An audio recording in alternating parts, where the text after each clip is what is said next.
fish and tackle, fisherman's favorite. I'd like to share with you the proper way to put bait on jigs when you're out there jig fishing.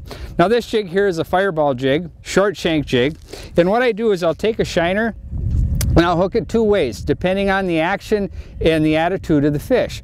If they're aggressive and I'm jigging a little bit aggressively, if you will, I'll take the short shank, go right in the mouth of the shiner or a fathead and run it out right through the back of the head of the shiner.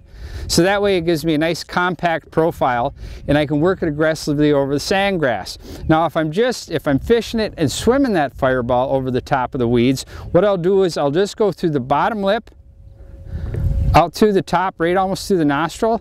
So what happens is that bait has a swimming action, if you will, and that's typically how I'll fish a short shank fireball with a minnow. Now if I'm using a long shank jig, like here, we grab another minnow, and I'm fishing pretty aggressively on a sand flat over the top of the grass where the shiners are spawning, I'll take that long shank jig, run it in the mouth of the shiner, I'll go out the gill just like that, I'll push that ball head all the way back, and then come through right above the lateral line of that minnow. And what it does, I can be very aggressive with my jigging style, the bait will stay on the hook, and when it falls it kind of circles, so it triggers a reactionary strike.